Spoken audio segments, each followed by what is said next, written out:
Hey guys, and thank you for watching. I'm going to keep this intro short because I'm starting to run out of light. It's starting to get dark out, but I just wanted to kind of jump on and share with you the next installment of my makeup collection series. So I'm going to be talking about primers, foundation, and concealer, and what I'll do is down below I will list when the primers start, when the foundations start, and when the concealers start. So if there's a certain section that you're interested in, you can just go ahead and jump to that section. Now let's start with primers. I don't have a huge assortment of primers, and I do only have one drugstore option, so I'm going to start with that. And it's by Maybelline, their new Master Prime, and it is the Blur and Illuminate number 200, and this is more of a pinky tone, and it's meant to illuminate the face. They do have one that is more mattifying, and they also have one that I believe is more for smoothing out your pores, and I originally wanted the one for smoothing out pores, but they were all sold out of that, so I picked this up when I did my full face Maybelline tutorial, and to be honest, this isn't a primer that I've reached for since.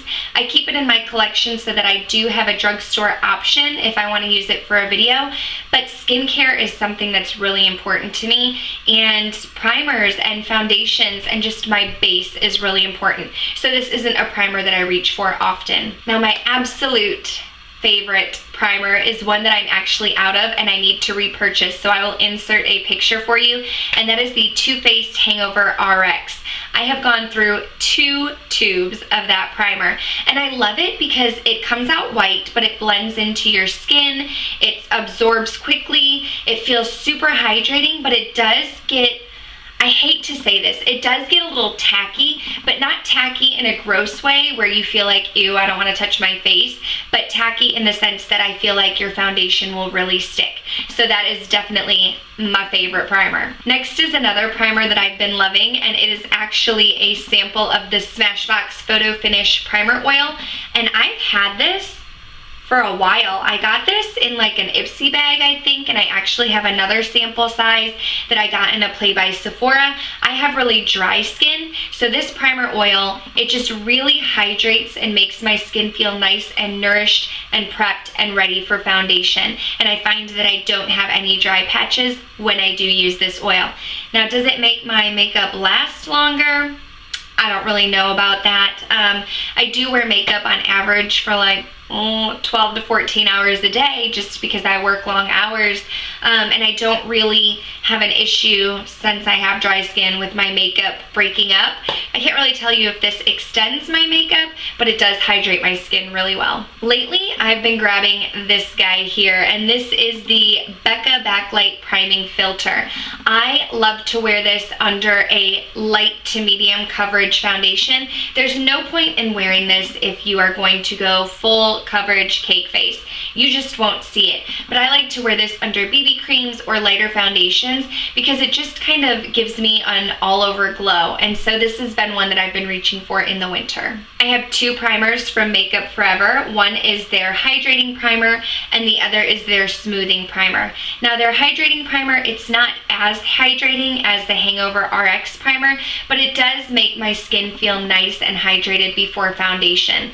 And I tend to use the smoothing primer with other primers. So like I'll put a hydrating primer on first, and then I take the smoothing primer and I usually put it where I have larger pores and on my forehead lines, and I feel like it just kind of gives an even layer. It kind of blocks off those pores and wrinkles so that foundation won't seep into it. So I do like to grab this after a hydrating primer. The last primer that I have to show you is by Murad, and it is the Invisiblur Perfecting Shield with Broad Spectrum SPF 30. Now I do like this primer. I do like that it has SPF, and it does give a nice blurring effect underneath your makeup.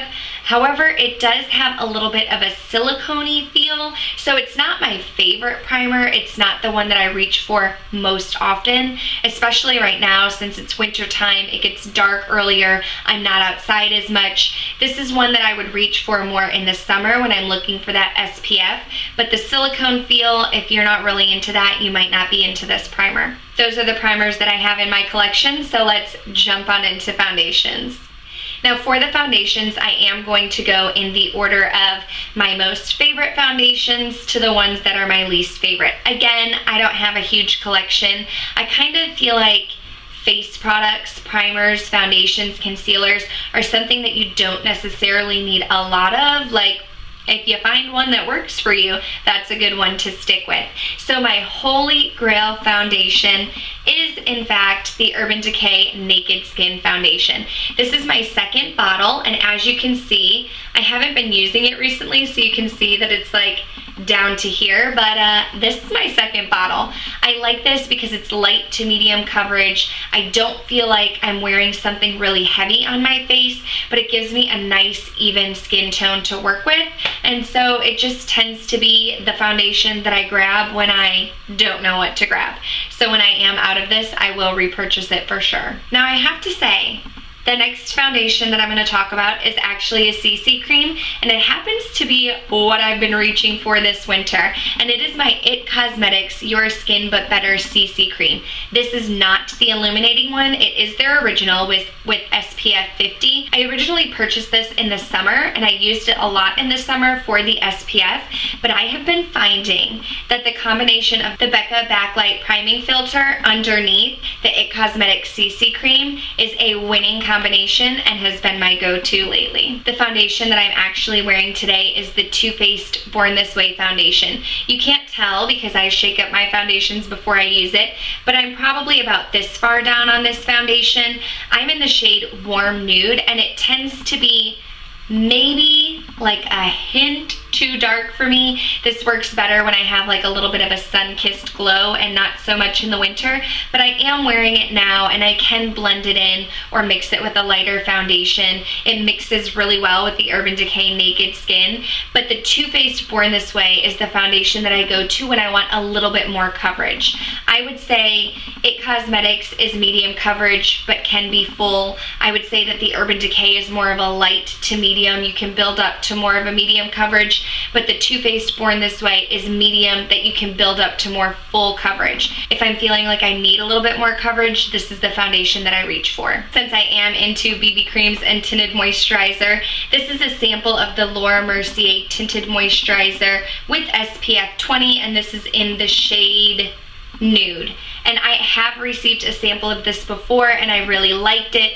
I received another sample. I still really like it. Would I purchase the full size? Maybe. It's not something that I'm like, oh my gosh, I'm gonna run out and purchase it right now. But it is a tinted moisturizer that I reach for. Again, tinted moisturizer. This is probably the foundation, moisturizer, BB cream that I'm going to show you with the least amount of coverage, and this I do apply with my hands. This is more so for those summer days when you're going to be outside but you don't necessarily want to wear makeup. This is a good option for you. Okay, my next product is something that I really loved in the beginning, and I've been finding that I've been doing this with my drugstore foundations. I love them in the beginning, and then I suddenly fall out of love with them, and that is the L'Oreal Infallible Pro Glow in the shade 203 Nude Beige.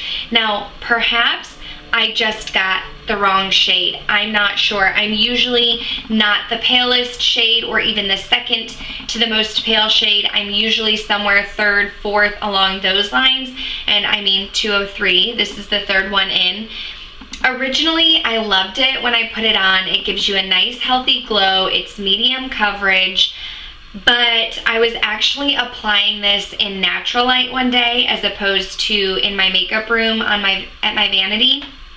And I found that when I put this on, that I felt like my skin looked orange. I felt like it was going on more orange. And this was before I put concealer, powder, blush, bronzer, all of that. When I finish my whole face, I feel like it looks fine. But upon first application, I could see the distinct line where I was dragging it down my neck and then it stopped. And I feel like drugstore foundations do that for me. I had the the True Match Lumi Cushion, and at first I really loved that one, and I felt like that one turned orange on my skin.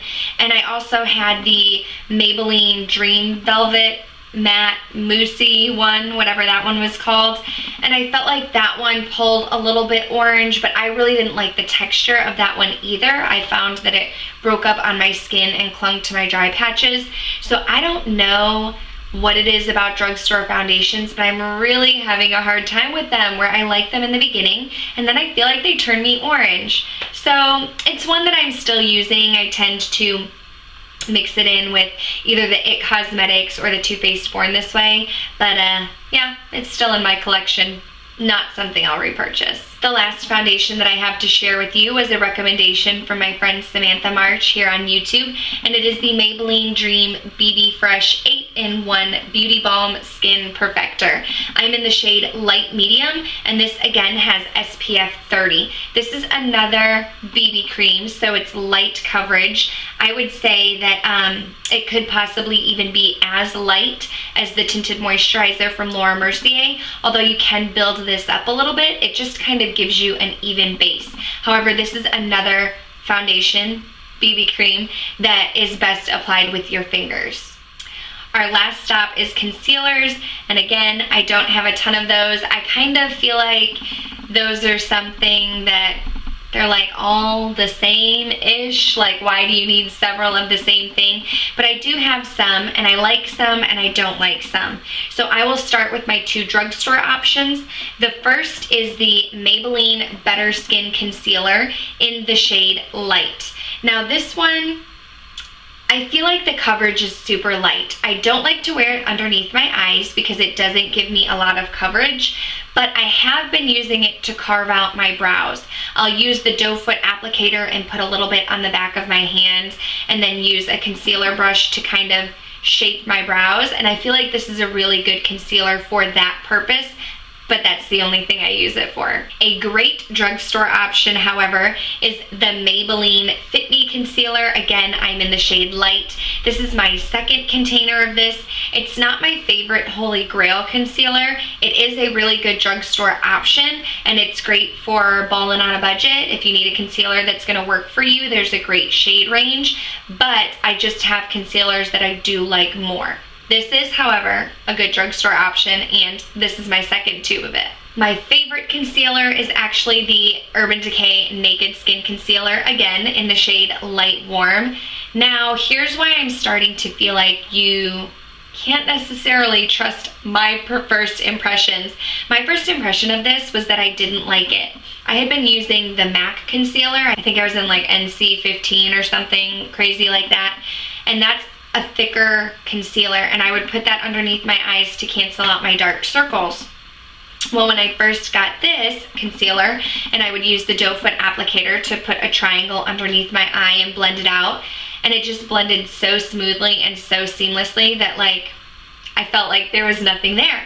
So at first I was like, I don't really think I care for this concealer too much, but after using it, I fell in love with it, and this is my second container, and I feel like it gives me the right amount of coverage. I can use a salmon corrector to cancel out the dark circles and use this to highlight, and it just works out really well. A concealer that is new to my collection is the Tarte Shape Tape Concealer. I don't have much to say about it yet. I do have a first impression that I will link down below, but I think I want to use this for the rest of 2016, the rest of the year, and then possibly in January come out with a review on this, so stay tuned for that. But I am in the shade Light. My last concealer is one that is highly raved about, but I personally do not like it, and it is the NARS Radiant Creamy Concealer in Medium Custard. It is super full coverage, but it does settle into my fine lines and creases under my eyes, so for that reason I'm not able to use this under my eyes. However, because it's full coverage, it is really good to put on a blemish, to color up a blemish or any redness on your face, so that's the reason why I keep it around, but this is not something that I would go and purchase the full size of. That's it. That's all I have for you guys today. If you did like this video, please give it a thumbs up. Comment down below some suggestions of what you'd like to see on my channel next. Don't forget to subscribe if you're not already, and I'll see you guys next time. Bye. Before I go, I do want to show you this super cute shirt that one of my coworkers made for me. She kind of makes shirts as a little side gig, and she's been making some Christmas shirts at work, and I just thought that it was so cute. I had to share.